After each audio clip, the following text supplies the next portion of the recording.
Nice one. All right, friends, welcome to Adapting. We're excited to tell you stories of individuals with incredible accomplishments, talents, and contributions to our community. First, though, you have to meet the crew. So my name is Keenan, and I will be your co-host for this event. So I'm sure you'll be hearing lots of my stories, which I think are fabulous, but we'll leave you to judge. And then our incredible co-host. The name's Kirah, Giles. This accent is not fake. I am British, and I'm your other co-host, and honest to God, I'm genuinely excited about telling stories from other people's perspective and not just mine. And next to me, I've got this incredible cameraman. I'm Ryan. I'm the cameraman. Ryan's not a huge fan of being in front of the camera today, Yeah, he's a bit... so we're going to give him a little bit of love out there, but he's doing a great job. We literally forced him to do this. Both be behind and in front of the camera. So. You're doing a great job, Ryan. Thanks. And I'm Dalton Ehry, the producer. I got the grant, and we will be talking about adaptive stories, and I will also be behind the camera, and you will find out why shortly. That's totally fair. Yes. Yeah, that's fair. So just as a little tip of the hat, though, these two guys are fantastic. They've been doing great work getting everything set up, the magic that they make happen, I'm totally surprised by. So even as we were kind of getting things set up today, I have no idea what it takes to do the jobs that they're doing, but they're doing a great job. And I think that we can all be happy that you don't have to be in front of the camera for the rest of it. Yeah. Yeah. And we get to sit and talk and enjoy the fruits of their labors through the rest of it. Well, yeah, even though we're the face, they're the heart and soul, honest to 100%. God. More like the arms and legs. I think. Arms and legs, Yeah. Arms and legs. That's fair. That's fair. So let's get started. I think, we have some pretty great episodes coming up, but I think a really great place to start with things is why. So why are we here? Why do we all come together? And I know Ryan's really eager to get off camera, so I think Ryan would be a great person to start with this. So why is this project important to you, Ryan? Pads a bank account a little bit. That's fair. Pretty nice. Yeah. I don't know. I'm just kind of. I do think advocacy is important, and like bringing awareness to people's different disabilities and stuff. Like, I don't know. I know Dalton will touch on this more, but growing up, I was never exposed to it or anything, and yeah, it's just mental health has been really important, and I know that's not really a super recognized disability, I guess, but like I have problems with anxiety and stuff that affect my everyday life, so it is something you have to deal with and everything. So Totally fair. Yeah, that's fair. That's genuinely fair. So you're not a fan of being in front of the camera, but what do you like about being behind the camera? I've kind of just grown up like watching YouTube and stuff like that, and all the just learning what goes into it and all the stuff that happens behind the scenes and stuff has always been fascinating to me. So I just, trying to turn it into a job, I guess. It's pretty cool. Well, you're good at it. You're really creative. Thanks. You're our strong, silent guy in the background, and we appreciate you. Yeah, definitely. Are you tired of being in front of the camera now, Ryan? Yeah, I'm starting to sweat a little bit. Well, which is all about being supportive to people. So if you want to head back there, chime in a little bit later. It takes a lot of courage to do things like that, to be uncomfortable in a situation when it's something important. And I think that this is a really, really important project to be a part of, to be able to shed that light on all these things that make us different or maybe don't appear to be quote unquote normal, though I hate that word normal. But so I think it's a really brave thing. So thanks, Ryan, for coming and hanging out for just even a few minutes. Yeah, thanks, Ryan. And for making us look great. It's appreciated. So what about you?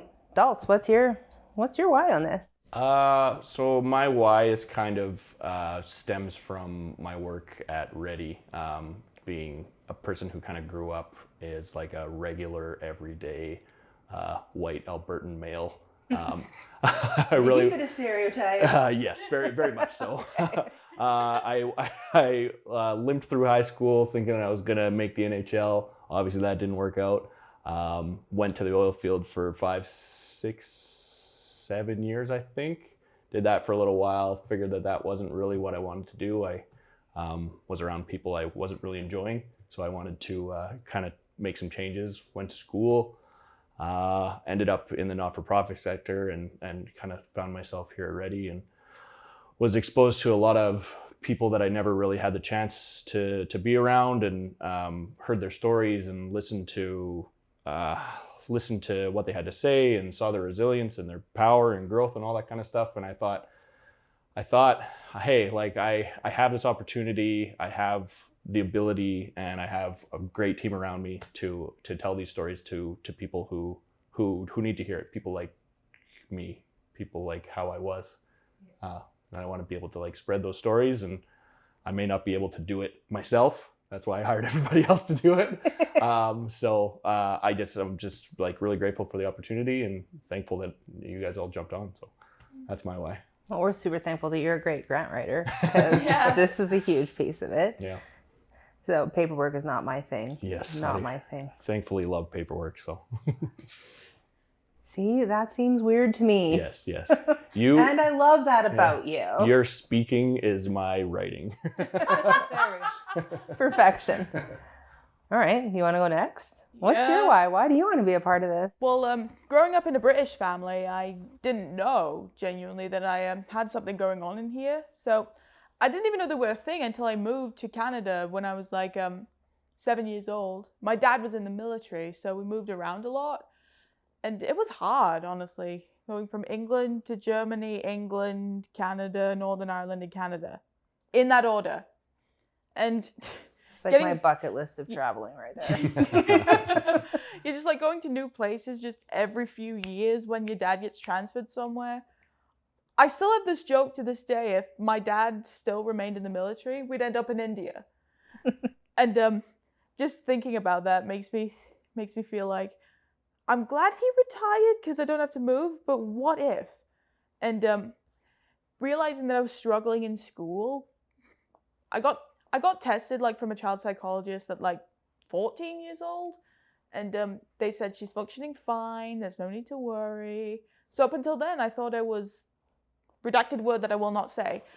So when I got diagnosed at 18, after I'd finished high school and flunked out of college, I was relieved that something was going on, but I was also beyond angry, saying that, why didn't you diagnose me before? We could have had answers, people. Get with the times. And my mother was crying, saying, Kirah, we're sorry, we didn't know. And then my dad was like, he's a free spirit, and my mom's an overprotective mother.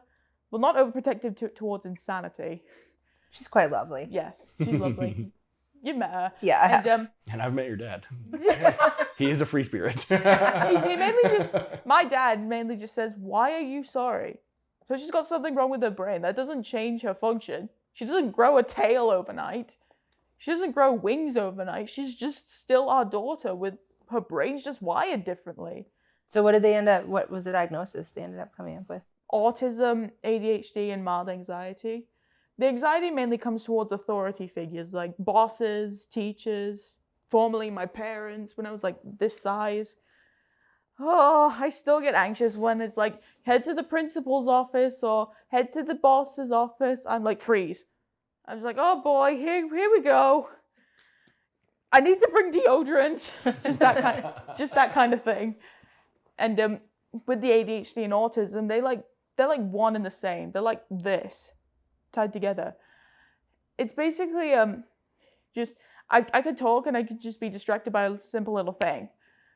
Like I just hear a noise that like in the middle of a conversation. Yeah. Like what is that? I was honestly just thinking I just heard squeaking brakes outside. I wonder what's outside. Mm-hmm. No, I get it. Giant train. Oh, giant train. Simple. Yeah, my brain goes a mile a minute, and being able to express myself this way is a bit relieving. Because honest to God, I thought I was just a plain old weirdo, which I'm obviously proud of. I'm just being myself, and being able to tell my story, the fact that I didn't know, thanks to my father moving around, it was hard. So being able to share this has been like a real weight lifted off my shoulders. So thank God for this.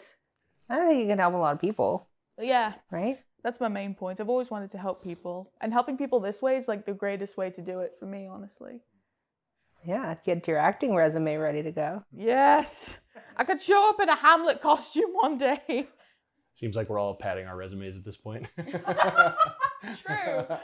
So Robin, what's your why? So, you bring up a good piece with that about wanting to share. I have always felt through my whole life that I wanted to share my stories because I have a lot of stories that may seem a little off the wall to people. Mm-hmm. Really. Like, I've had some experiences, but I just think the more we share, that it makes other people feel like they're okay too.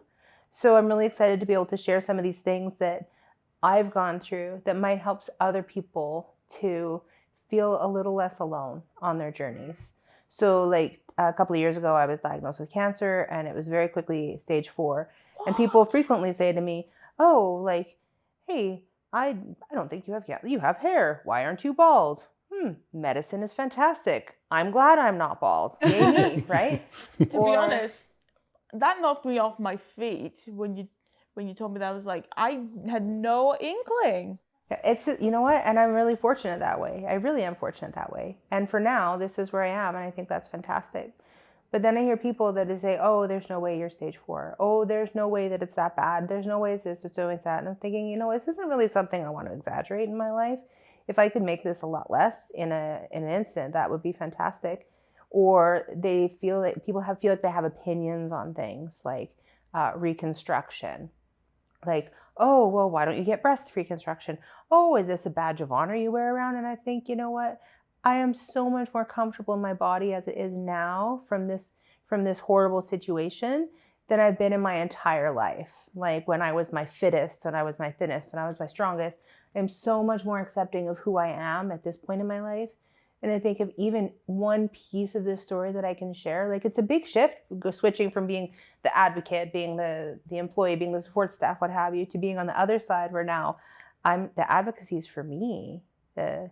I'm the one that's on the disability side of things. I'm the one that needs all those extra supports that I never had, right? So if some piece or part of my journey through this can help somebody feel safe, seen, soothed, confident, even a little more comfortable in themselves, then it's an incredible gift. And I get to talk, and I think we've figured out that I really like to talk. Yeah. Like I don't know. There's little things as we go along. It's been a dream of mine my whole life, honestly. Like at one point I wanted to be on TV. I wanted to be like a news anchor.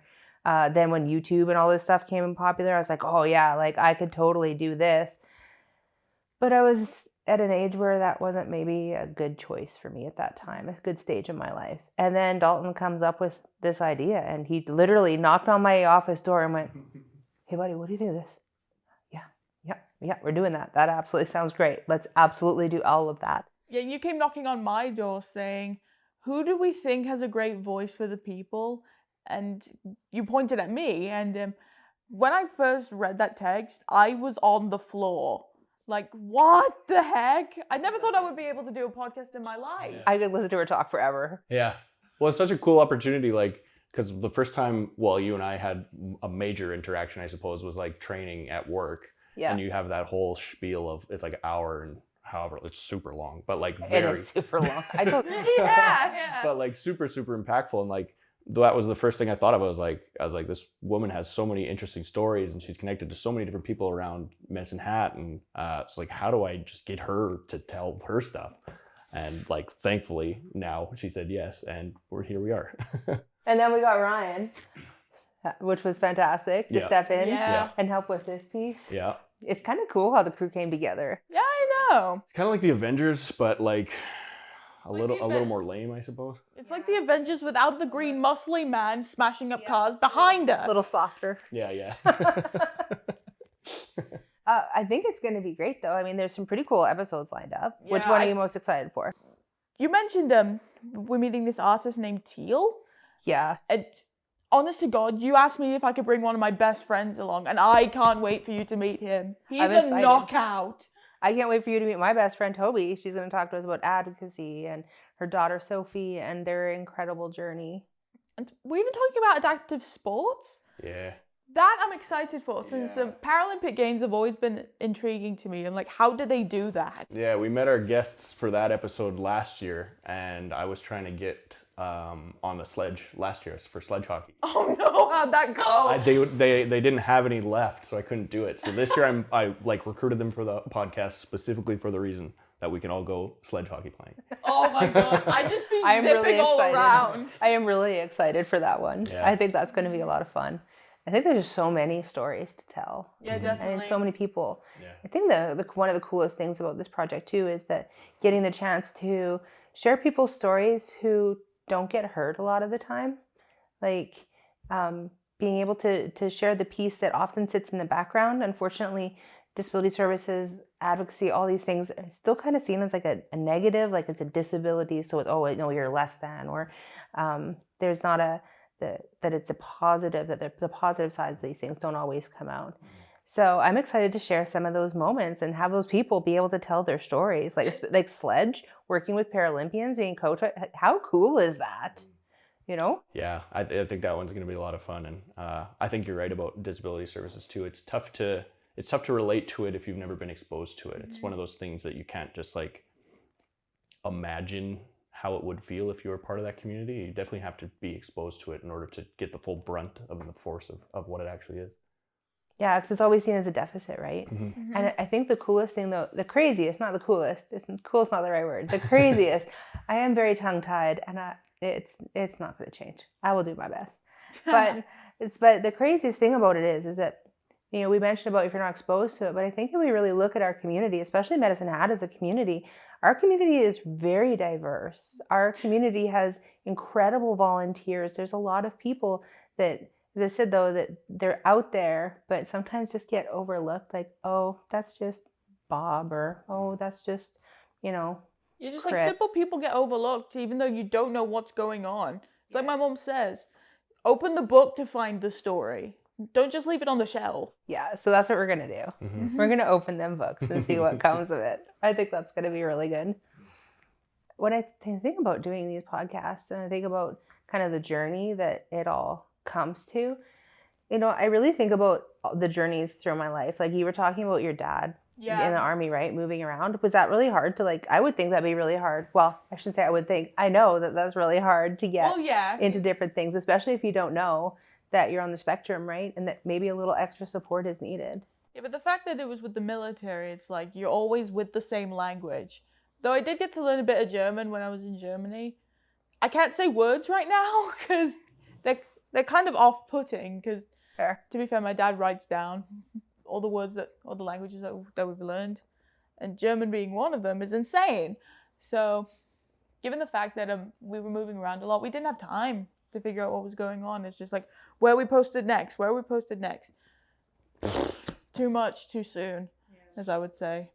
My dad was a dreamer. My dad was a huge dreamer. So we moved all over the country. It was the best thing. I saw so much of Canada while I was young and lived in so many different places. And I lived in 5 different areas in Winnipeg, which it maybe not be seen like much because you're just in one city, but they're all different. There's little different pieces of food. Every little district has it's kind of neat, you know, way up north and out the Alaska Highway. I don't know, that drifting spirit really led me to do a lot of things. I got to see a lot of things on my travel bucket list and learn a lot about people and different cultures. We were in Nepal and there was this gentleman and he was hand chiseling rocks into bricks. It was the coolest thing. So as our crew was going by, our crew was going by, it's like, oh, well, so somebody gave him $10 as a piece. He'd had a hard day, go get a meal, what have you. And this grown man wept. So I think that there's this really big thing when you see somebody and you get to, and you feel the gratitude from someone and you just understand their struggle a little bit. The difference of one little thing, $10 doesn't make a big difference to a lot of people, right? Yeah. If if all people were the same, we'd just be grey slobs just slouching around everywhere to go eat grey things. That's it. I feel like a grey slob some days. But but yeah, we're all different no matter what. It's like one of my favorite songs by the Pitch Mode. We're different colors and different breeds. yeah. People are different, and that's the way it is. People from Africa celebrate the world differently. They're in touch with nature. People from Australia, their animals come into the villages. Like, have you seen how big the spiders are? Have you seen how big those spiders are? Australian spiders, they're terrifying. Yeah. Yeah, I am so not on board. Have you seen those spiders? Even in England, we're different because there's always this north and south divide in England. Because I'm a mixture of north and south. People from the north are genuinely just friendly, like, "Hey, up, how you doing?" Everyone knows everyone. While people from the south, they just mind their own business. It's very different to see how different people react, even when you're in the same country. I think we have that here too. 100%. Right? Yeah. With that east-west, that north-south. Yeah, I've done a lot of traveling throughout Canada, similar to you. East-west, I've hit every province except for PEI. Oh, And wow. yeah, everybody is so much different across Canada. Like Nova Scotia and Halifax is my favorite part of the country by far. So fun. It's beautiful. The food is fantastic. There's so many breweries and that like really cool tugboat from our childhood. I don't know if you guys remember that thing, but that's Yeah. just like sitting in the harbor. And yeah, Halifax is just such a beautiful city. And then you go out west and you're in Victoria and just another just The beautiful farthest city. I've ever been out east is Toronto. Yeah, Toronto's a great city too. I really enjoy Toronto. Yeah, it's pretty Blue cool. Jays and where else? There's that nice little another brewery. Oh, breweries. That's why I'm in the back again. Everybody's got a thing. Yeah. But yeah, you're right. It's being able to like have a platform and everybody is different and being able to share in those differences is really exciting. Differences. Differences is. Write that down, someone. No, yeah, because who doesn't want to be heard? Yeah. You know, I think that's gonna be a really big part of it. Mm-hmm. Yeah. I am a little nervous about a few things. I feel like some things might make people feel uncomfortable. Oh, yeah. I mean, I've never interviewed my friend before. We just talk about, like, so what game you playing? I think too, a lot of the people that we're going to interview have never really had an opportunity to tell their story. Oh, really? Or never like been given the opportunity or never like even thought that they had a story. Yeah. So I think that maybe a start of a couple interviews are going to take a little while to get warm, but once they get going and they understand that they're important and we think they're important and hopefully everybody else thinks they're important, it's going to be good stories. Yeah, I know. I'm looking forward. I'm actually looking. I mean, I'm nervous about the uncomfortable, and I kind of look forward to that piece of uncomfortable. I like bringing people into safety and feeling good and confident enough to share their piece of things. I don't know, on the audience side, I think my nerves come in more on the audience side, that if it makes someone in the audience uncomfortable, that I can't do that there. And at the same time, I think it's good if you're a little, because we learn when we're a little uncomfortable. Yeah. It's like stepping out of your comfort zone. It's just, wait a second, I can do this. I'm just like, wait a second, no, don't do that. It's just the comfort zone, find your limit. That's all it is. And I hope people get curious about that. If you're a little uncomfortable, okay, great. Let's noodle that. That's my favorite thing. Oh, let's noodle that. Like, why are you uncomfortable? What's different about that? You know, what do we have to learn about that? Mm-hmm. So, because I think there's going to be lots of those things that come up. I'm really open to not knowing anything going into these and just kind of exploring people and what they know and how it's different from what I know. Definitely. So, yeah. See, now I can't stop thinking about travel and food because your thing is breweries and my thing is food. And I'm like, on the harbor in Vancouver, they have the best smoked salmon you have ever tasted in your life, I'm sure of it, that I have tasted so far anyway. Incredible. And I'm like, oh, I could go back there and eat that pretty easy. Yeah. Right? Yeah, that's how me and my partner do all our traveling is breweries and food. Yeah. It's not very good for the calorie count and doesn't help the wallet very much either, but it's a very good way to explore a new city. Absolutely. My traveling is just go back to England to see family, since my extended family, my grandparents, my cousins, aunts, uncles, they're all over there. And it's really hard being away from family when you're traveling, but it's always good to keep like a smile on your face. I do miss them though. You're gonna get back there Yeah, though. so you're gonna go Yeah. back. I'm going on a trip in the future, and I am excited. That's awesome. And then I think that it's something that you didn't touch on at all yet. Well, maybe just a hot minute, but that you're planning to move back there and go to film school. Oh yeah, I forgot. ADHD moment. I'm planning to go to film school in Brighton, which is down on the south coast of England. And it's very beautiful, and maybe it'll start a new chapter, make some new friends. I just really want to become an actress, really, because I love getting my face out there to just tell my story in different ways. With my acting, with this is a dream come true, honestly. And I'm so happy. Well, you've done a lot of plays and stuff like that too, right? Yeah. Other times I've been in a big role, which has started in junior high. Recently I've been in many small roles because they were for older casts.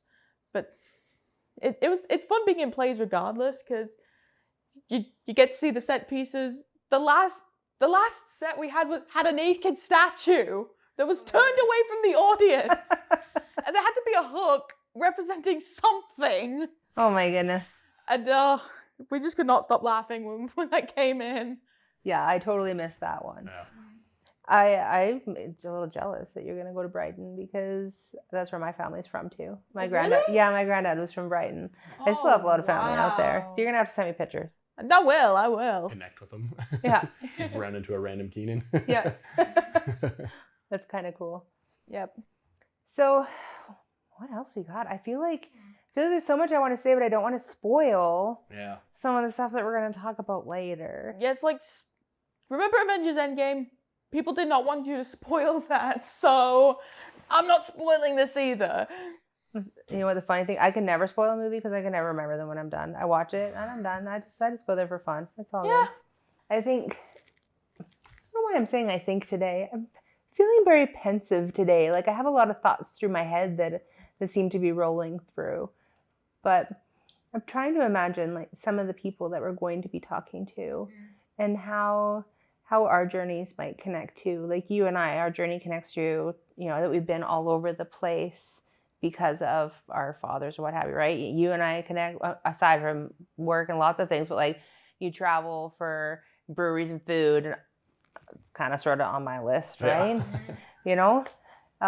Ryan likes to sit and just think about things, and I totally resonate with that too. So I'm trying to think about all these different ways that I connect with different people along the way. Mm-hmm. Like when I think about Toby, when we get to talk to Toby and you get to meet my best friend, I'm really excited to see some of those ways that I didn't realize that we had in common and some of those things that we had going on together, And I'm excited to see with your friend when he comes on and like, how does that connect? Because I feel like this is becoming this little community as we start to grow, and we've just started. Like, I feel like it's becoming this community, and it's kind of cool that way.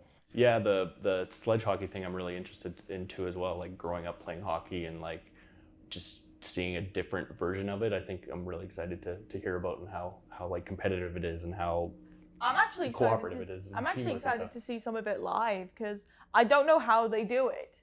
Because I know it's played with a sledge, and with like little sticks, but how do they propel themselves? How do they check? How did they bloody score without crashing into the wall? Yeah, it looks really cool. It looks really, really, really Well, and when we were, you were at the same thing I was at when he was showing his sled and all that. Cool. Yeah, it's like the size of him. Yeah. And like probably as heavy as him too. Like it's great. Yeah, it's really neat. I think it's gonna be really neat. Yeah. There's so many little things. I'm excited to be in the theater. Yeah. Oh yeah. You love to be in the theater. Mm-hmm. I'm a movie geek. Yeah. So We'll get out of this living room and into a nice little venue for I an know, episode I or two kinda maybe. like this living room. It's pretty comfortable. it's cozy. Oh, but I think it's not very often that I'm stuck for words. Yeah. Really? It's not think very that's often I'm stuck for words. Probably a good spot to end her then probably, eh? No. We still gotta keep talking. Yeah, I know. You know what I think it is? I think it is. My brain is so excited because I'm not usually stuck for words. I usually have lots to say, but I don't want to share all of my stories that might fit into something else. I'm like, oh well, I kind of want to tell you about this person, and I kind of want to tell you about this avenue of things, and I want to tell you about the company that I work for, and I want to tell you about like the history of all this stuff. I want to tell you everything, absolutely everything. But if I say everything now, then what happens if I need the story later? Well, I do have one thing to talk about. What? I'm the only person in my family that has ADHD so far. Don't know if my younger siblings have it. Twins, mind you, they're insane. And considering the fact that they think that they might have ADHD as well, that's like a big thing for them as well. Oh, for sure. You know, my son didn't realize that he was on the spectrum until he was in his 30s. Oh, really? Yeah. And my youngest son has ADHD. He's almost 30. And when I was little, I'd say, if you would only learn how to channel that energy, you would be magic. And yesterday, he actually came home, yesterday he came home and he says, guess what? I'm the foreman of my crew now. Whoa! Because the work I do makes sense to my brain. And I said, look, you finally found a way to channel that energy. Came full circle. We came full circle. It's kind of neat, though. There's these little things that people think aren't really important or that are a detriment, but there's such a positive thing. Yeah. Right? There's such a positive thing in the world. Like, no matter how little or no matter how big, they all make you smile. Well, some infuriate me, but I like them anyway. I'm sure you have moments like that. Yeah. It's funny you mentioned like channeling that energy. I just have a funny story that I like to tell about my brother, which I don't know if he would like if I told the story. No. But Don't be mad. He has middle child syndrome, so he was very, very crazy when he was a kid. Middle child syndrome. He just like pulled books out and scream and yell at everybody, and nobody's in my family's ever been diagnosed either, but my mom thought he was possessed by a devil, so That's fantastic. So if that's sort of a diagnosis, but there's always a thing with my family, because me, my mom, and my dad we've been in multiple we have multiple siblings. My mom's the youngest of 4 sisters. My dad's the youngest of 3.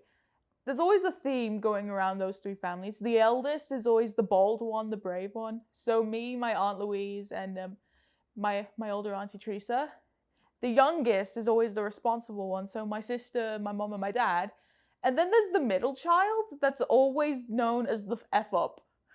So my only uncle, my other 2 aunts, and my younger brother that are always seen as the F up. It's not a funny story when Dad's angry telling it, but it's always funny regardless, because Dylan, my brother's always looking at Dad like this. Whenever that happens, he's like, oh, shut up. I listen to Iron Maiden. Go away.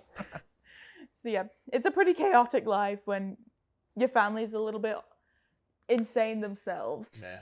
Well, my brother was able to like channel that energy like your son was too. He's a very, very successful electrician now, and probably the hardest working guy I've ever met. So For sure. Much more hardworking than I am. So yeah, my siblings channel that energy too. My brother is on his way to becoming a teacher, and my sister is on her way to becoming a journalist.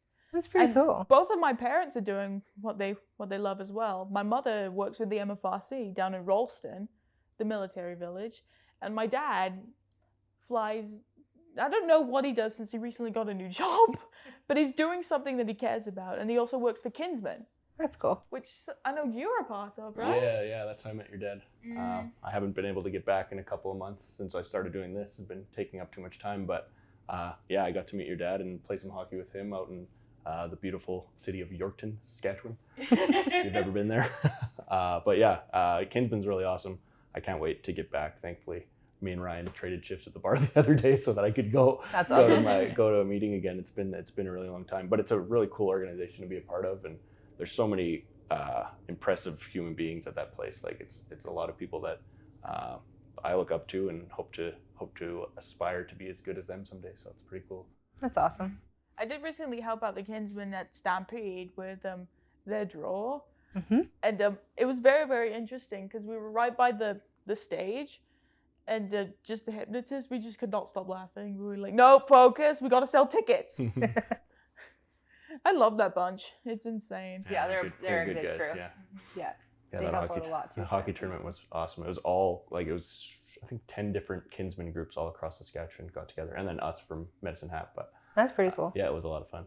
Yeah, it was a lot of fun. But there again, that's another group of people that come together to support the community, and they support the community in so many ways, Yeah. right?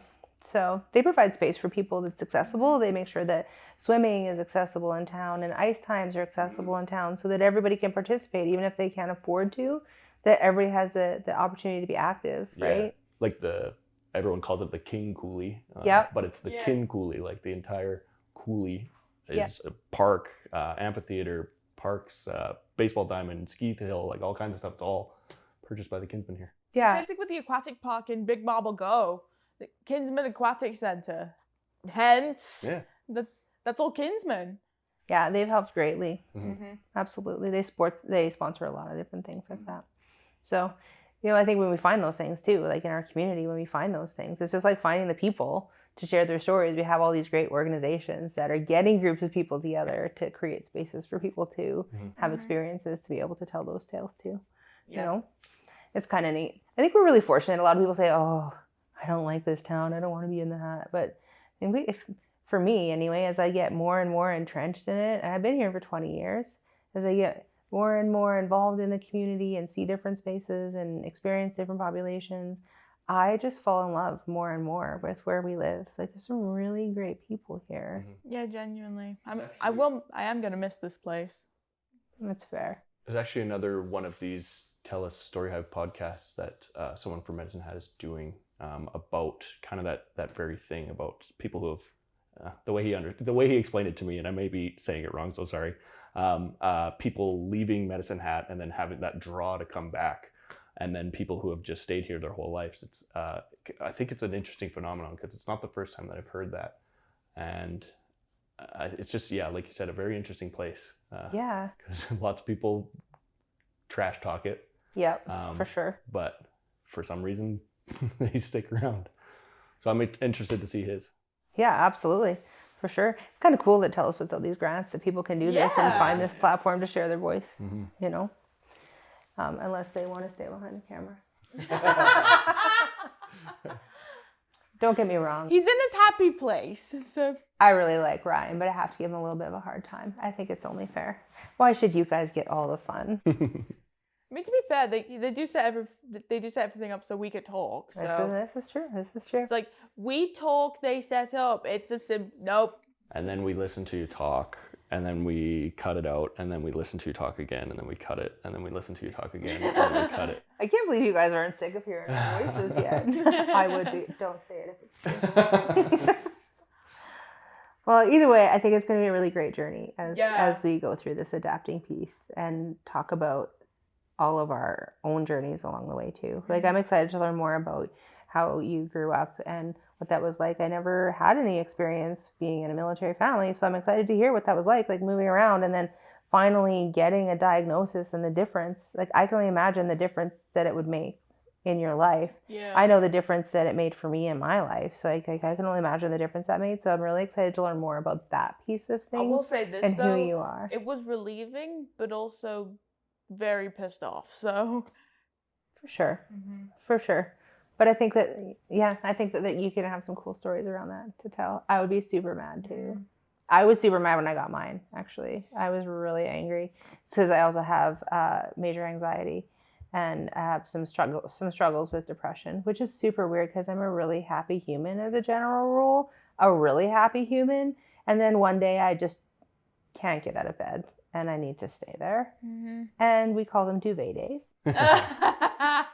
So everybody needs a duvet day every now and then get up and carry on with it as you move forward. So I think all these things pop up in our lives too that we don't expect, right? Yeah. Getting sick, didn't expect that. I was super fit, super healthy. That was something that was new to me, right? But yeah, it changes things. It changes. That one little word can make such a difference. That one little definition, right? Even though it doesn't define, I don't think it defines you. No, it's a part of the puzzle. It's like, we're not doing this podcast because we have ADHD. We're doing this podcast, we just happen to have ADHD. Yeah, it's just a piece of, yeah, I know, I totally agree. I'm excited to see what everybody else has to say and how we can share in some of those journeys and pieces. And we've probably prattled on about who we are and all of these bits a little bit too much today. Yeah. But I think the really cool thing is that now we get into sharing our stories about everybody else with a little bit of us woven in and along the way there. So thanks for meeting our crew. Thanks for being here as we introduce this incredible podcast, learning a little bit about us as we go along. And we can't wait to see you in episode 2 for Adapting. Take care. Keep adapting.